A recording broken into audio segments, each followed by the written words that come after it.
Students, today we will learn about tense. That tense equals to time. Tense को हम time भी बोल सकते हैं बिकॉज टेंस हमें टाइम शो करता है कि टेंस के कितने टाइप्स होते हैं. इट मीन्स टाइम के कितने टाइप्स होते हैं. प्रेजेंट, पास्ट एंड फ्यूचर, ये तीनों टेंस के टाइप्स होते हैं. एंड सेम एज ये तीनों हमें टाइम शो करते हैं. Present time, past time and future time. And in सभी टेंस को 4 कैटेगरीज में डिवाइड किया गया है. इंडेफिनेट और सिंपल टेंस, कंटिन्यूस और प्रोग्रेसिव टेंस, परफेक्ट टेंस और perfect continuous tense. Now we will discuss about present tense. Present tense के पहले हम देखते हैं सब्जेक्ट्स क्या होते हैं. लाइक यहाँ पर 2 टाइप के सब्जेक्ट होते हैं. फर्स्ट होते हैं सिंगुलर एंड सेकेंड होते हैं प्लूरल. सिंगुलर सब्जेक्ट होते हैं ही, शी, इट और एनी नेम. ही हम यूज़ करते हैं सिंगुलर बॉय के लिए, शी यूज़ करते हैं सिंगुलर गर्ल के लिए. ही, शी, इट, नेम ये थर्ड पर्सन होते हैं. एंड प्लूरल सब्जेक्ट होते हैं I, we, you, they. I first person होता है, वी फर्स्ट पर्सन होता है, you second person and they third person होता है. Now present tense. Present tense की फर्स्ट है प्रेजेंट इंडेफिनिट टेंस और we can say simple present tense. इस टेंस में हम कौन से सेंटेंस बनाते हैं, इसमें हम वो एक्शन बताते हैं जो हमारा हैबिचुअल होता है. मतलब जो हमारे आदतें होती है हम मोस्टली इसमें यही बताते हैं. नॉट नेसेसरी कि किसी सेंटेंस के आगे ता है, ती है ही आए तो हमें सिंपल प्रेजेंट टेंस का यूज़ करना है. अगर हम हमारी हैबिट की बात करते हैं तो भी हम सिंपल प्रेजेंट टेंस या प्रेजेंट इंडेफिनिट टेंस का यूज़ करते हैं. या फिर हम हमारे डेली रूटीन वर्क की बात करें तो भी हम प्रेजेंट इंडेफिनिट टेंस का यूज़ करते हैं. इसका अफर्मेटिव सेंटेंस स्ट्रक्चर है subject plus helping verb plus main verb plus object. अब जब हम प्रेजेंट टेंस की बात करते हैं और सिंपल प्रेजेंट टेंस के सेंटेंस बनाते हैं तब मेन वर्ब में हमें एस और ई एस का यूज़ करना होता है. For example she works very hard. यहाँ पर वर्क जो है वो वर्ब है, मेन वर्ब है और हमने यहाँ पर वर्क में एस लगाया है. वो इसलिए क्योंकि यहाँ पर शी जो है वो सिंगुलर सब्जेक्ट है. अगर सिंपल प्रेजेंट टेंस का सेंटेंस बनाते हैं और सब्जेक्ट अगर सिंगुलर होता है तो हमें मेन वर्ब में एस या ई एस का यूज़ करना है. ओके, एस का यूज़ वहाँ होगा जहाँ पर वर्ब की एंडिंग कॉन्सोनेंट से होगी और ई एस का यूज़ वहाँ होगा जहाँ वर्ब की एंडिंग वोवेल से होगी. Vowel A, E, I, O, you, जहाँ पर इन वर्ड से एंडिंग होती है वहाँ पर हम ई एस का यूज़ करते हैं. Okay, for example she works very hard, Neha plugs the flower, they play football, I operate laptop. अब यहाँ पर दे प्ले फुटबॉल लिखा है. दे जो है हमारा प्लूरल सब्जेक्ट है, इसके लिए यहाँ पर वर्ब में एस या ई एस का यूज़ नहीं किया गया है. Okay, now negative sentence. इसके लिए हमें डू और does as a helping verb use करना होते हैं. ठीक है, एंड नॉट का यूज़ किया जाएगा. For example she does not work very hard. अब यहाँ पर शी सिंगुलर सब्जेक्ट है इसलिए हमने डज का यूज़ किया है और वर्क में से एस हट गया है. ठीक है, and they do not play football. Interrogative sentence do does हमारा सब्जेक्ट के पहले आ जाएगा. Does she work hard, do we operate laptop.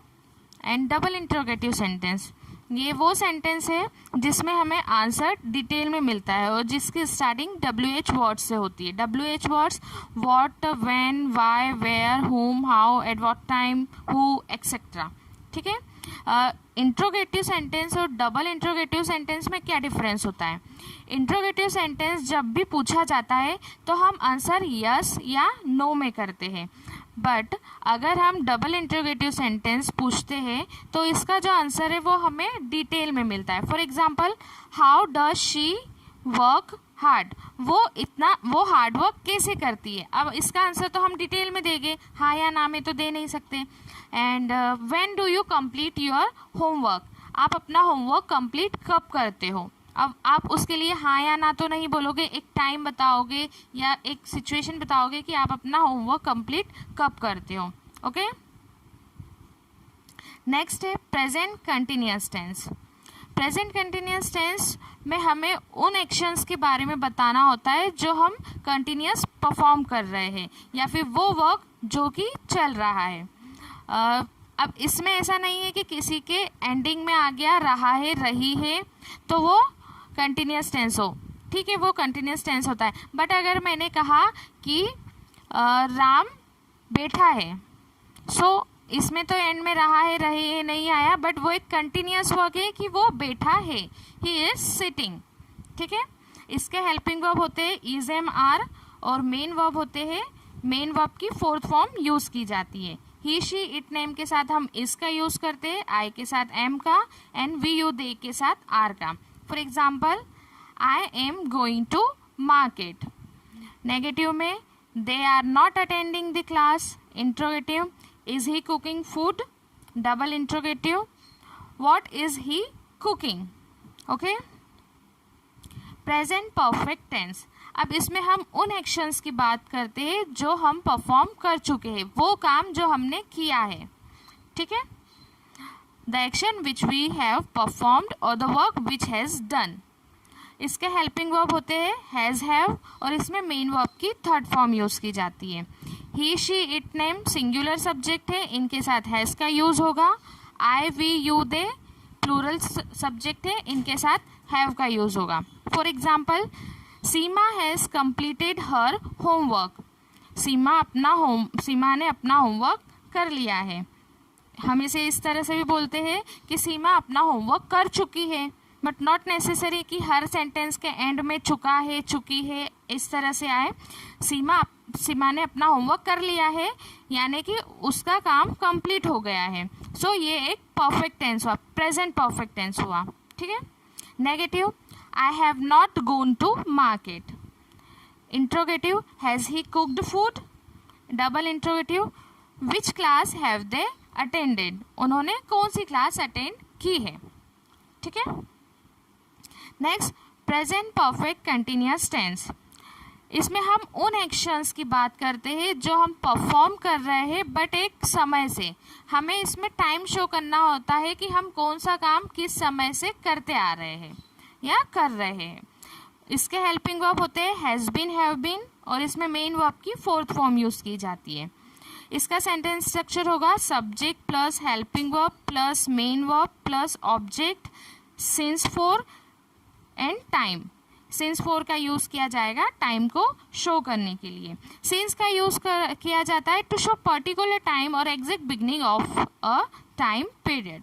एक पर्टिकुलर टाइम को शो करने के लिए या फिर उस टाइम पीरियड की जो एग्जैक्ट बिगनिंग होती है, जो हमें एग्जैक्टली पता होती है, उसको शो करने के लिए हम सिंस का यूज़ करेंगे और फॉर का यूज़ करेंगे to show the period of time that is not exact beginning, जिसकी कोई एग्जैक्ट बिगनिंग नहीं हो या फिर हमें ना पता हो कि ये कब से स्टार्ट हो रहा है, इसका स्टार्टिंग पॉइंट क्या है, या फिर वो टाइम पर्टिकुलर नहीं है, तो हम फॉर का यूज़ करेंगे। For example, I have been playing cricket since 2 o'clock। अब मैं क्रिकेट खेल रही हूँ कितने बजे से? 2 बजे से। मैं 2 बजे से क्रिकेट खेल रही हूँ। अब मुझे पता है मैं कितनी बजे से खेल रही हूँ, 2 बजे से, और वो जो 2 o'clock है वो एक पर्टिकुलर बिगनिंग है टाइम की, तो मैं क्या यूज़ करूँगी? सिंस। हाँ, अगर मैं कहती हूँ she has been studying for 3 hours, वो 3 घंटों से पढ़ाई कर रही है। अब कौन से 3 hours है हमें नहीं पता, वो पर्टिकुलर 3 hours कौन से है, उसका एग्जैक्ट स्टार्टिंग पॉइंट क्या है हमें नहीं पता। सो हम क्या यूज़ करेंगे? For. She has been studying for 3 hours। Negative में I have not been going to temple since 2018। मैं 2018 से टेम्पल नहीं जा रही हूँ, ठीक है। अब यहाँ पे 2018 एक पर्टिकुलर टाइम है, हमें पता है 2018, ठीक है। सो वो क्या हो जाएगा? सिंस यूज़ किया जाएगा।